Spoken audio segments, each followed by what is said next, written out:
Hi, welcome to CAD Technologies. Today we are going to see sphere. The real-time example of the sphere is this type of structure.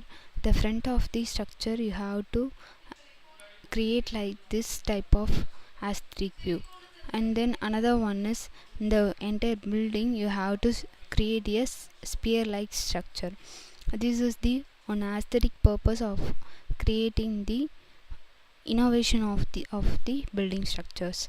So the sphere like structure you have to create in the modeling toolbar. You have to take the sphere, or otherwise the shortcut key of the sphere is SPH, then press enter. The sphere you have to specify the center point or 2.3 point or tangent radius.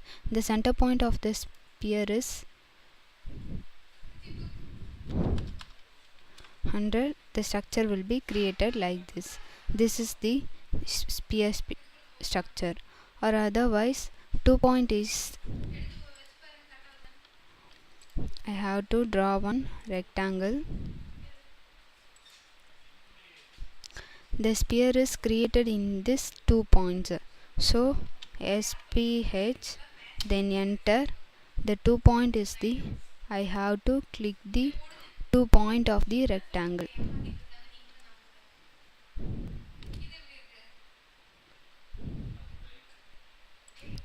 This is the another method of creating sphere structure.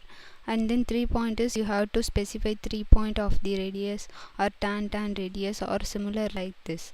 Thanks for watching this video. Don't forget to subscribe and like this channel.